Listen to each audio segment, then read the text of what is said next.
Assalamualaikum warahmatullahi wabarakatuh. Bismillahirrahmanirrahim. Alhamdulillahirrabbilalamin. Sebelum Bapak memulai materi pada hari ini, Bapak ingin memperkenalkan diri terlebih dahulu bahwa Bapak bernama Muhammad Ulin Nuha, SPDI, mata pelajaran fikih dari kelas 7, kelas 8, dan kelas 9. Untuk mengenal lebih lanjut lagi, mungkin bisa berkomunikasi lebih intens dengan Bapak. Pada kali ini Bapak ingin menyampaikan materi cara belajar efektif. Nah, bagaimana cara belajar efektif supaya belajar kita itu tidak sia-sia, artinya cepat nyangkut, cepat dipahami oleh kita semua.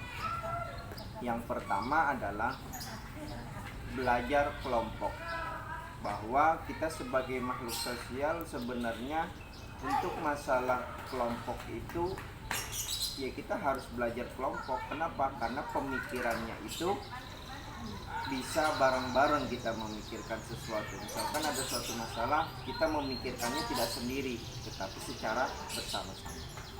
Yang kedua adalah rajin membuat catatan intisari pelajaran.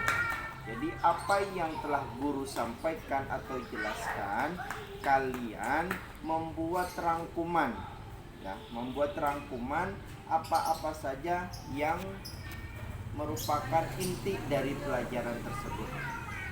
Itu yang kedua. Yang ketiga selanjutnya adalah membuat perencanaan yang baik atau planning.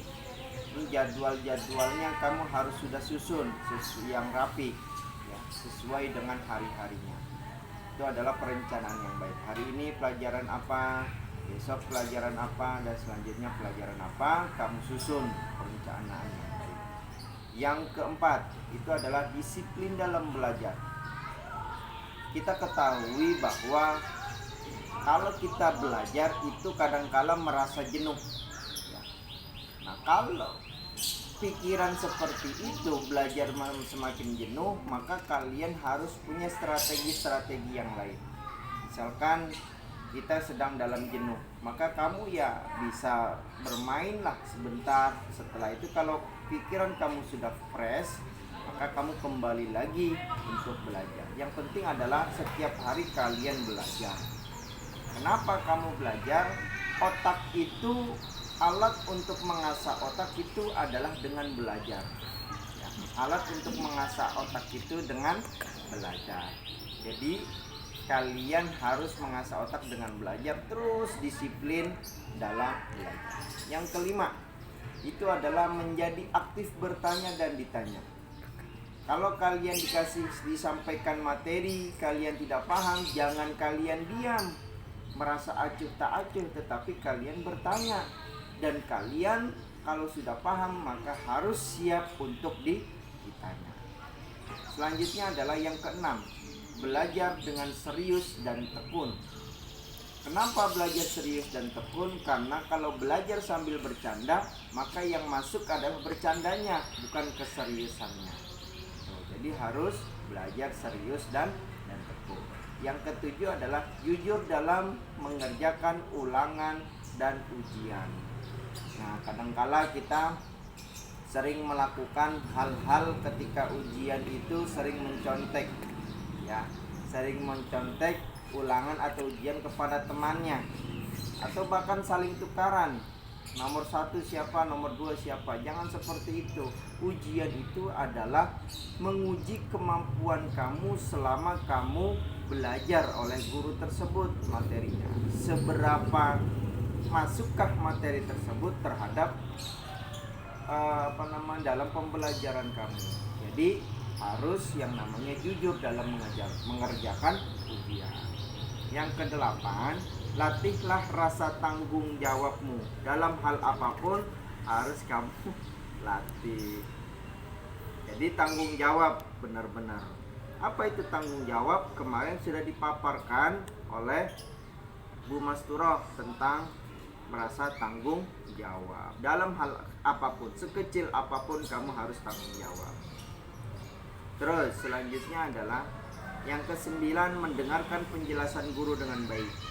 Nah, apabila ada guru menjelaskan, maka kamu harus mendengarkan. Jangan cuma hanya mendengarkan, tetapi mendengarkan dengan baik, dipahami. Ya, dipahami. Kalau tidak, tadi kan saya katakan bahwa kalau tidak paham maka harus bertanya. Terus selanjutnya adalah nomor 10, jangan malu untuk bertanya. Mau pertanyaan itu salah, mau pertanyaan itu benar, maka kamu harus bertanya. Mental, ini lagi-lagi masalah mental. Yang ke-10 adalah yang ke-11 itu adalah kerjakan PR. Jangan menunda-nunda PR sehari pun. Kenapa? Karena kalau menunda-nunda PR, maka nanti akan terbengkalai PR kamu. PR kamu akan terbengkalai. Nanti ntar jadinya repot jadinya. Ya. Jadi kalian harus mengerjakan PR sesuai dengan harinya. Kalau PR itu hari itu, maka kamu kerjakan PR hari itu. Nanti nggak bakalan, pasti akan lupa. Yang ke-12, selalu mengulang pelajaran yang sudah diajarkan. Ulang terus. Jadi pelajaran yang sudah diajarkan oleh guru atau kamu belajar di buku, kalau kamu tidak paham maka harus mengulang-ulang. Kenapa? Karena hal-hal yang sudah kita masukkan di dalam otak, kalau kita tidak ulang-ulang, maka pelajaran tersebut bisa sirna lagi, bisa hilang lagi. Terus selanjutnya adalah yang ke-13, cukup istirahat, makan dan bermain. Ya, cukup nih ya, bukan kalian terus-menerus bermain, beristirahat, akan tetapi adalah cukup kalian beristirahat, makan dan bermain. Jadi harus dicukupkan.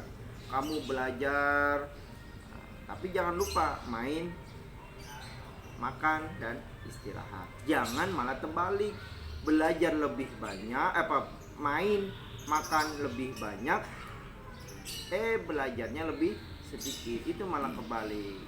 Kita belajar, kalau kita sudah jenuh maka kita istirahat. Kalau kita sudah kelapar maka kita makan. Makan jangan terlalu banyak. Dan bermainnya pun jangan terlalu banyak. Cukup, saya katakan adalah cukup. Terus 14, banyak berlatih pelajaran yang kurang disukai. Kadangkala ada materi-materi yang kalian tidak sukai. Nah, itu kalian ulang-ulangi lagi. Supaya apa? Supaya kamu lebih paham, supaya kamu harus suka. Karena inti dari belajar itu adalah cinta dulu, suka dulu. Kalau kita sudah suka, maka dengan apapun kita akan lakukan. Yang ke-15 adalah ikutilah kegiatan ekstrakurikuler yang kamu senangi. Nah, Pak Subur menjelaskan tentang ekstrakurikuler yang ada di MTS Sirojul Huda. Ada beberapa macam ekstrakurikuler yang ada di Sirojul Huda. Tinggal kamu pilih. Jadi kamu jangan hanya belajar di sekolah, tetapi ekstrakurikuler juga kamu ikuti. Ada pramuka, ada futsal, ada marawis, ada dan yang lain sebagainya. Masih banyak lagi ekstrakurikuler yang ada di MTS Sirojul Huda. Terus yang ke-16 adalah jangan biasakan untuk menyontek dalam hal apapun. Kerjakan diri sendiri dulu, baru kalau sudah tidak paham maka bertanya. Kalau ujian kamu jangan mencontek. Ya, kamu jangan menyontek. Karena kebiasaan buruk itu jangan sekali-kali dibiasakan. Sekali aja jangan dibiasakan. Jadi usahakan diri kamu sendiri. Mau nilai itu jelek, mau nilai kamu itu bagus, yang penting adalah hasil kamu sendiri, bukan hasil orang lain. Kalau mencontek kan hasil orang lain, bukan hasil kamu sendiri. Maka banggalah terhadap hasilmu meskipun itu jelek. Yang ke-17, yang terakhir adalah niat dengan sungguh-sungguh. Jadi kamu belajar di MTS Sirojul Huda harus kamu niatkan dengan ikhlas, dengan tulus dalam melakukan belajar, Supaya apa? Supaya nanti ke depannya kamu merasa enjoy dalam melakukan proses pembelajaran. Itu adalah materi cara belajar efektif. Nah, untuk selanjutnya bahwa kamu